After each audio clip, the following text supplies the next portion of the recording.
उसमें? मीडिया के अंदर ये हो गया है कि आरोप हो गया है तो बस फांसी के ऊपर लटका डालो करके उसमें। आप अगर समझ लीजिएगा, पुलिस को मुझसे कुछ पूछना है तो पुलिस पूछेगी, लेकिन आपको मुझसे कुछ नहीं मिल रहा है तो आलतू फालतू लोगों के पास जाके है तो आप माइक घुसड़ रहे हैं उनके मुंह में और कह रहे हैं कि साहब ये ऐसा ऐसा इसने बोला है उसने बोला है।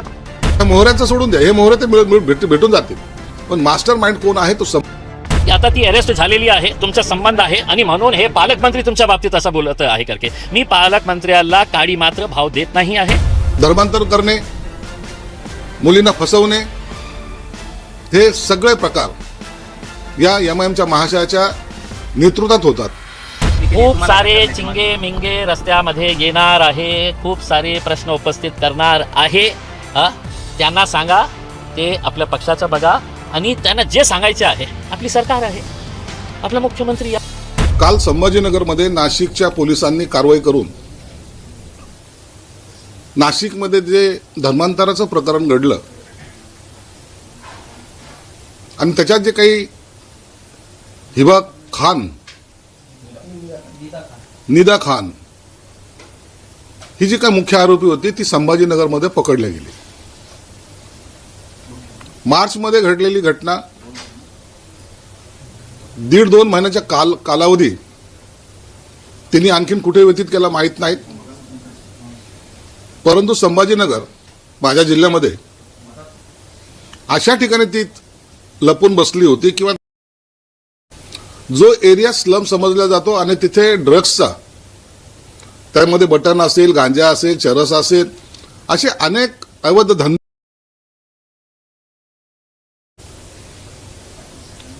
ही खान एकटी नाही तर तिच्याबरोबर तिची आई होती, तिची मावशी होती आणि तिला ज्यांनी सपोर्ट केला होता खऱ्या अर्थानं ते एमआयएम होतं। एमआयएमचे माजी खासदार इम्तियाज जलील यांनी मागे सुद्धा त्या संदर्भामध्ये उघडपणे स्टेटमेंटही केले होते आणि एका अर्थानं पाठिंबा दर्शवला होता।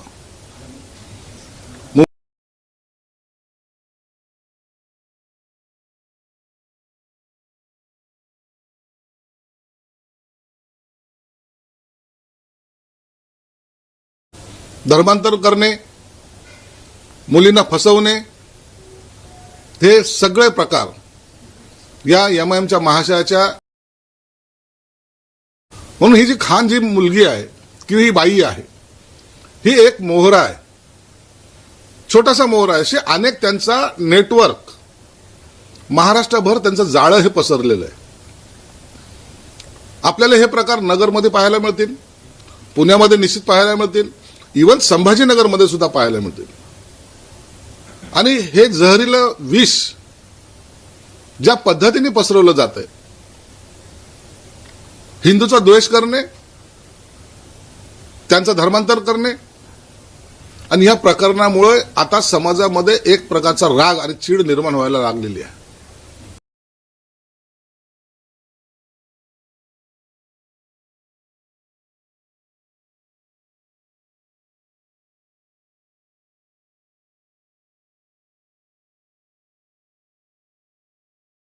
याची एसआयटी चौकशी झाली आणि याच्यातले मास्टर माइंड या मोहऱ्यांचा सोडून द्या, हे मोहरे ते भेटून जातील, पण मास्टर माइंड अशी मागणी मी मुख्यमंत्री साहेबांकडे करणार आहे। मला वाटतं या प्रकरणाचे धागे दोरे हे फार लांबवर गेलेले असावे। जे वयात आलेली मुलं आहेत त्यांचा वयोगट 22 ते 30च्या दरम्यान, त्यांनाही अशा प्रकारे ट्रेन करणं बेकार आहेत। काम नाहीये, हाताला काम नाहीये, शिक्षण नाहीये, परंतु मोटरसायकल 1.5 लाखाची मोटरसायकल त्यांच्याकडे आहे, आयफोन आहे, फिरायला त्यांच्या खिशामध्ये पैसे सुद्धा आहेत। हे नेमकं कुठून येत आहेत याचा सुद्धा तपास आता पोलीस यंत्रणेने त्या पद्धतीने सुद्धा केला पाहिजे। बलात्काराचे प्रयत्न, धर्मांतराचे प्रयत्न,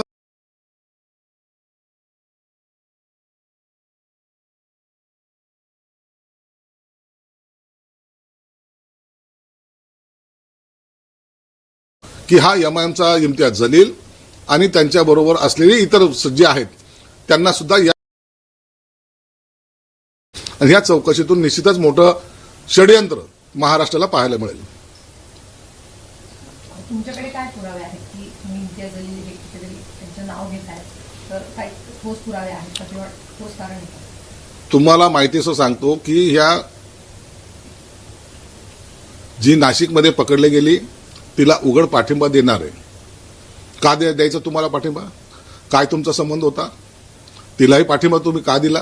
तुम्ही जाऊन प्रेस त्याच्या संदर्भामध्ये घेतात, जाहीर भाषणामध्ये ते स्टेटमेंट करतात. मुंब्रेच्या प्रकरणात तसं झालं होतं. मुंब्रेचं प्रकरण आपण हे राजकारण म्हणून जरी बाजूला सारलं तरी जातीवादाचा वास त्या सर्व प्रकरणाला होताच. म्हणून तुम्हाला या सगळ्यांची बाजू घेऊन नेमकं काय घडवायचं होतं याचा तुमचा हेतू स्पष्ट होतो.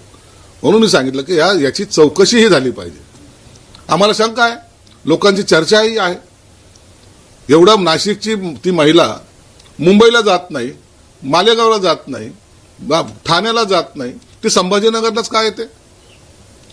तो नारेगाव परिसर ज्यांनी पाहिलाय त्यांना माहिती आहे की तो परिसर कसा आहे. तिथं थांबून म्हणजे कुणाच्या लक्षातही येणार नाही की अशा ठिकाणी ती बाई थांबली असेल. म्हणून ते हे सगळं करणारे त्याच्या मागचे मास्टर माइंड हे निश्चितच संभाजीनगरमध्ये आहे.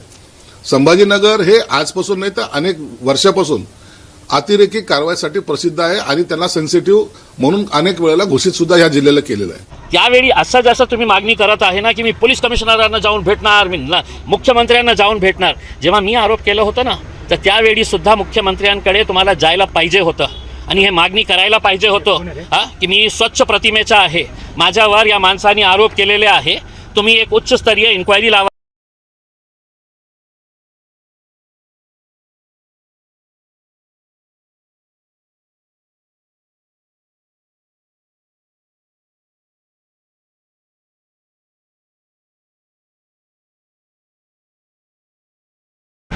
आता दुर्दैवाने अब ये हो गया है कि किसी के ऊपर आरोप हो गया तो इस देश का मीडिया तय करेगा, आप लोग तय करेंगे. सुनिए मेरी बात, आप मेरी बात सुनिए. मैंने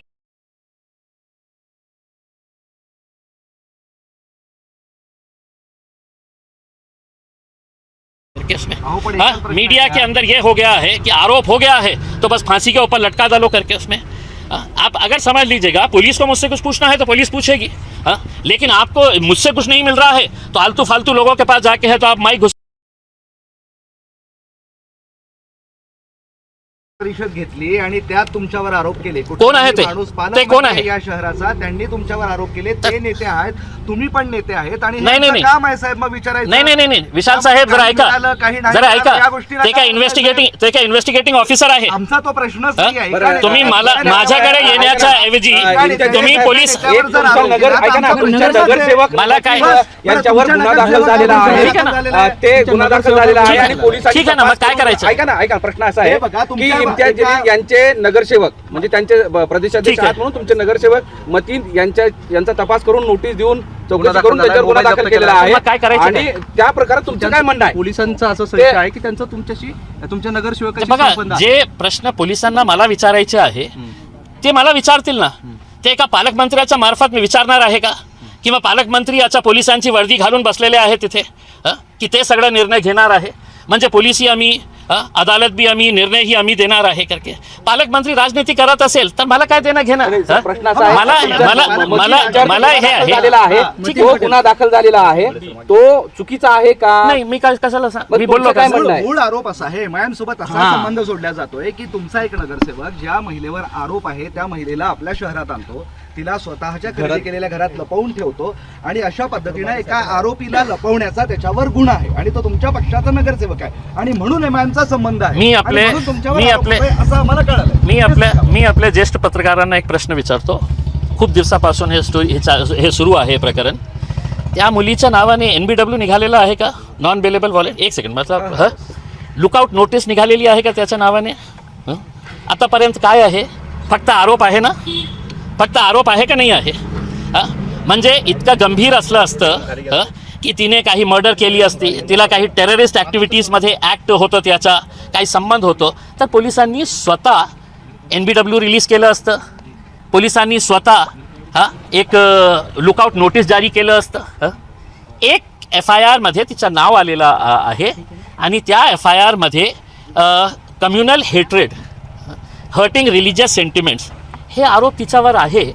पण अशा प्रकारे एक चित्र प्रस्तुत करण्यात येत आहे की मानो जसं तिने काही खूप मोठी डकैती केलेली आहे, खूप साऱ्या लोकांची हत्या केलेली आहे किंवा त्याला तिचं काही आतंकी हे आहे रोल. आपण कमीत कमी FIR वाचून मला प्रश्न विचारले तर मी त्याचं उत्तर देणार. तुम्ही फार मग तुम्ही स्पष्टपणे आणि नगरसेवकावर उत्तम बोलतच पद्धतीने नाहीये, सर. प्रश्नाचं उत्तर देतात म्हणून स्पष्टपणे उत्तर मी द्या. स्पष्टपणाने साधा बोलतो. प्रश्न आहे, वन लाईन ऐका ना, वन लाईन प्रश्न नाही, असा आहे, नगरसेवकावर FIR झालं असेल. सर, वन लाईन प्रश्न आहे, तुमच्यावर हे जे आरोप होत आहेत हे आरोप हे पॉलिटिकल आहेत की नॉन पॉलिटिकल आहेत का? मला माहित या नाही. खरंच या गोष्टीमध्ये तुमचा सहभाग आहे की नाही, काय या सगळ्या गोष्टीचा साधा प्रश्न आहे आणि मला- हे उत्तर तुम्ही सरळ द्याल अशी अपेक्षा, कारण तुम्ही सरळ उत्तर देणारे राजकारणी आहात. मला- जुने जो- जर्नलिस्ट आहात तुम्ही, आठवण हा, करून दिली म्हणजे आम्हाला. उगाच गोल नाही, गोल नाही, फिरून फिरून नाही, गोल नाही, गोल म्हणून- फिरून फिरून आमचाही घाम जुनं- करू नका आणि तुमचाही घाम येऊ देऊ नका. जुना पत्रकार साधा होतो प्रश्नाचं उत्तर आहे. म्हणून पत्रकारिता त्यावेळची आणि आजची पत्रकारिता ते काय आहे याच्यामध्ये बदल मी आहे, बोलतो. हे वेगळा प्रश्न याची आपण चर्चा वेगळी करू. साध्या प्रश्नाचं उत्तर आहे, याची- साध्या प्रश्नाचं उत्तर आहे, याची या चर्चा प्रक्रियेशी तुमचा काही एक संबंध सेकंड, आहे का? एक सेकंड, एक तुम्ही सेकंड. सांगा ना. एका गंभीर गुन्ह्यामध्ये एक आरोपी फरार आहे, त्याला पोलीस शोधत आहे, त्याला अशा पद्धतीने आसरा देणं कितपत योग्य आहे, हे नैतिक वाटतंय का तुम्हाला? नाही काय आहे की पोलिसांनी FIR केलं असेल तर ते नियमाप्रमाणे कारवाई करतील. FIR म्हणजे असं नाही आहे ना की त्यांच्याकडे काही नाही आहे आणि त्यांनी असंच FIR केलेलं आहे करके. त्यांनी FIR केलं असेल तर त्याच्यामध्ये काहीतरी तथ्य असणार आहे. आता मी बोलणार, मी त्यांनाही विचारणार, पोलिसांनाही विचारणार की काय काय रोल आहे, कशा प्रकारचं रोल आहे. माझ्या लोकांनाही प्रश्न विचारणार आहे आम्ही की काय काय झालेलं आहे करके. पण अपेक्षा की आता ती अरेस्ट झालेली आहे, तुमचा संबंध आहे आणि म्हणून हे पालकमंत्री तुमच्या बाबतीत असं बोलत आहे करके. मी पालकमंत्र्याला काडी मात्र भाव देत नाही आहे. मला जे प्रश्न विचारणार आहे ते पोलीस कमिशनर विचारतील, नाशिक पोलीस विचारतील, मी त्यांना सहकार्य करेल, मी बोलेल त्या.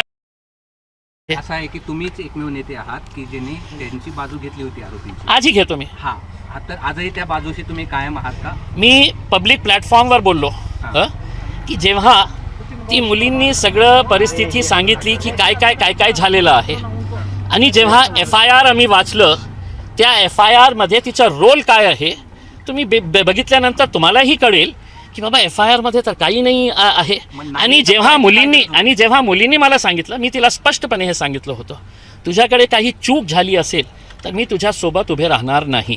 आणि तू जो म्हणत आहे की फक्त असं झालेला आहे, मग इतकं झालेलं असेल तर मी तुला ओपनली सांगतो की आम्ही प्रामाणिकपणे पूर्ण ताकदीने तुझ्यासोबत राहणार आहे. कारण आम्हालाही माहीत आहे की इन दी एंड ज्युडिशियरी जे आहे, न्यायप्रणाली जे आहे ते आपलं जजमेंट देतील आणि आम्हाला विश्वास आहे की तिला जस्टिस मिळतील. म्हणून तुम्ही मग तुमच्या नगरसेवकांनी केलेली मदत ही याच भावनेतून होती नाही, का? ते मला माहीत नाही ना, मी आता सांगितलं नव्हतं. आता अंग्रेजीमध्ये सांगतो की I don't know anything, I will check with the police, I will check with the police commissioner. Hindi में बोलता हूँ कि मैं है तो पुलिस कमिश्नर से, पुलिस से बात करूँगा. मैं है तो हमारे लोगों को जिसके ऊपर FIR रजिस्टर हुई है करके मुझे बताया गया है, मैं अभी मुंबई से आ रहा हूँ, तो मैं है तो पूरा पता करके है तो उसके ऊपर. असेल तर त्यावर कारवाई व्हावी तुमच्या नगरसेवकावर पण. नहीं देखिए, एक चीज़ ये है कि आप यही तो आपका एटीट्यूड यही है जिसकी शिकायत मुझे है. और आप कह रहे हैं कि नहीं, आप ये ऐसा जवाब हमको दे नहीं सकते हैं. नहीं, मुझे ये बताइए, आपको ये समझ में आता है? नगरसेवक जर दोषी असेल तर नहीं त्यावर नहीं कारवाई व्हावी. नहीं. अगर वो मुझसे मदद मांगती तो शायद मैं भी उसकी मदद करता, क्योंकि शी इज जस्ट एन एक्यूज्ड. आरोपी आणि ऑफेंडर जे क्रिमिनल आहे त्यांच्यामध्ये फरक असतं. आरोप मी तुमच्यावरही लावू तुम्ही जे करायचंय शकतो, तुमच्या नगरसेवकांनी मी तुमच्यावरही आरोप करू शकतो. ते आरोप जोपर्यंत नाही, सिद्ध असं होत आहे की नाही. तुम्ही जे करायचं ते तुमच्या नगरसेवक. आता काय आहे की इफ्स अँड बट्स मध्ये आपण उत्तर देऊ नका, मी उत्तर देणार नाही आहे. आता मला जे बोलायचं आहे, आता पोलीस जे मला प्रश्न विचारतील मी नक्की 100% पोलिसांना कॉपरेट करेल. पोलीस नाशिक असो, औरंगाबादची पोलीस असो, छत्रपती संभाजीनगर, पण कोणीतरी याच्यामध्ये राजनीती आणून की आता इम्तियाज जलील आपल्याला सापडलेला आहे, भ्रष्टाचार, त्या मंत्र्यांना प्रश्न विचारतो. हे रमाईच्या घरकुलचं जे आपल्या समाजाच्या लोकांचे पैसे तुमचे जवळचे लोक खात होते ना, सुद्धा शब्द काढलं नाही. त्याच्या बाबतीत बोलायला पाहिजे. मदत करणार का त्यांनी? मला तरी समजू तर द्या ना. केस पूर्ण केस जे आहे ना तिने जे सांगितली होती आणि आता पोलिसांचं काय म्हणणं आहे ते मी ऐकणार, सगळं डिस्कस करणार. आणि तसं आहे मात्र FIR मध्ये, पण त्यानंतर जेव्हा तपास पुढे गेला मग अनेक गोष्टी समोर येतात, त्या गोष्टीचा आढावा घेऊन तुम्ही ठरवलं मला आहात पूर्ण का? विश्वास आहे, मला पूर्ण विश्वास आहे हायकोर्टामध्ये ती गेली असती तर हायकोर्टामध्ये 200% तिला बेल मिळाली असती. माझा विश्वास आहे आणि तिचा हे कॉन्स्टिट्यूशनल राईट आहे, कोणत्याही आरोपीचा आहे की तुम्ही लोअर कोर्टमध्ये तुम्हाला नाही मिळाला, हायकोर्टामध्ये तुम्ही जाऊ शकता, हायकोर्ट नाही मिळाला सुप्रीम कोर्टामध्ये जाऊ शकता. पण आता ती सापडली आणि सापडल्यानंतर म्हणजे आता फाशीवर लटकावा असंच आपली प्रयत्न आहे. नितेश राणेने म्हटले तुम्हाला अटक करा, तुमचा मी पक्ष आहे, त्याच्यावर बंदी काहीही घाला. छोटे मोठे नेत्यांच्या बाबतीत मी उत्तर देणार नाही. आता मागणी केली, खूप तुम्हाला अटक सारे करण्याची चिंगे मिंगे रस्त्यामध्ये येणार आहे, खूप सारे प्रश्न उपस्थित करणार आहे.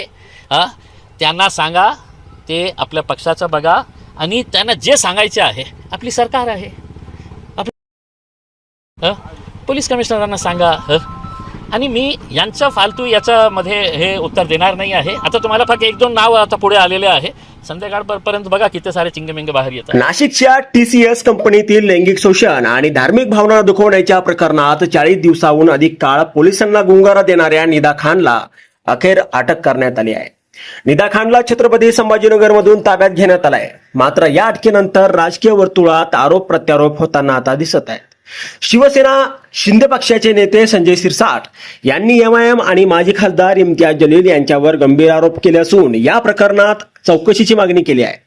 या संपूर्ण प्रकरणावर आता जलील यांनी आपली भूमिका स्पष्ट केली आहे.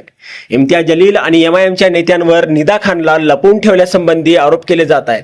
दरम्यान या आरोपांवर जलील यांनी आपली भूमिका स्पष्ट केली आहे. जलील म्हणाले की माझ्यावर कोणतेही आरोप केले तर मी दोषी किंवा गुन्हेगार ठरत नाही. नाशिक पोलीस नियमाप्रमाणे काम करत असतील अशी माझी अपेक्षा आहे. ती मुलगी किंवा इतर कोणावरही जेव्हा आरोप होतो तेव्हा त्याला एक अधिकार असतो की तो न्यायालयात जाऊन जामिनाची मागणी करू शकतो. सेशन कोर्टाने जामीन फेटाळला याचा अर्थ ती व्यक्ती आता गुन्हेगार झाली असा होत नाही. त्याच्याकडे अजून उच्च न्यायालय आणि सर्वोच्च न्यायालयाला अपील करण्याचे पर्याय उपलब्ध आहेत असं जलील म्हणाले आहेत. शिरसाट यांनी केलेल्या आरोपांवर बोलताना जलील म्हणाले की तुम्ही म्हणत आहात की मी पोलीस कमिशनरांना जाऊन भेटणार आहे, मी मुख्यमंत्र्यांना भेटणार. जेव्हा मी आरोप केले होते तेव्हा देखील तुम्ही मुख्यमंत्र्यांकडे जायला हवं होतं आणि ही मागणी करायला हवी होती की मी स्वच्छ प्रतिमेचा आहे, माझ्यावर या माणसाने आरोप केले आहेत, तुम्ही CBIच्या मार्फत एक उच्चस्तरीय चौकशी करा. ते केलं नाही आणि आता तुम्हाला दिसलं की एक मुलगी आमच्या शहरात सापडली तर थेट संबंध इम्तियाज जलीलचा आहे. मग पोलीस काय करत आहेत? पोलिसांना वेळ द्या, पोलिसांना आम्हाला जे प्रश्न विचारायचे आहेत ते विचारतील असंही जलील म्हणाले आहेत. ते एका पालकमंत्र्याच्या मार्फत विचारणार आहेत का पालकमंत्री पोलिसांची वर्दी घालून तिथे बसलेले आहेत? म्हणजे पोलिसही आम्ही, न्यायालयही आम्ही आणि निर्णयही आम्ही देणार आहोत. पालकमंत्री राजकारण करत असतील तर मला देणं घेणं नाही असं जलील पुढे बोलताना म्हणाले. मी पालकमंत्र्यांना काही मात्र भाव देत नाही. मला पोलीस कमिशनर आणि नाशिक पोलीस प्रश्न विचारतील, मी त्यांना सहकार्य करेल असे इम्तियाज जलील म्हणाले. नाशिक येथील TCS कंपनीत महिलांचे लैंगिक शोषण आणि धार्मिक भावना दुखावणे, धर्मांतराचा प्रयत्न असा अनेक गंभीर प्रकार समोर आले आहेत. देवळाली कॅम्पसह मुंबई नाका पोलीस ठाण्यात याबाबत गुन्हे दाखल असून आतापर्यंत या प्रकरणात 7हून अधिक संशयितांना ताब्यात घेण्यात आलाय. परंतु या प्रकरणातील संशयित निदा खान मार्चच्या अखेरीस पहिला गुन्हा दाखल झाला तेव्हापासून फरार झाली होती. निदा 40 दिवसापासून पोलिसांना गुंगारा देत होती. या काळात निदा खानने वकिलांमार्फत अटकपूर्व जामिनासाठी नाशिक रोड सत्र न्यायालयात धाव घेतली. दोन्ही बाजूंचा युक्तिवाद पूर्ण झाल्यानंतर मागील आठवड्यात न्यायालयाने निदाचा अटकपूर्व जामीन नामंजूर केला होता. यावर तुम्हाला काय वाटतं? तुमचं मत कमेंट बॉक्समध्ये लिहायला अजिबात विसरू नका. व्हिडिओ आवडला असेल तर जास्तीत जास्त शेअर करा आणि आतापर्यंत मराठी जनता आपण आपल्या या चॅनलला सबस्क्राईब जर केलेलं नसेल तर चॅनलला सबस्क्राईब करा.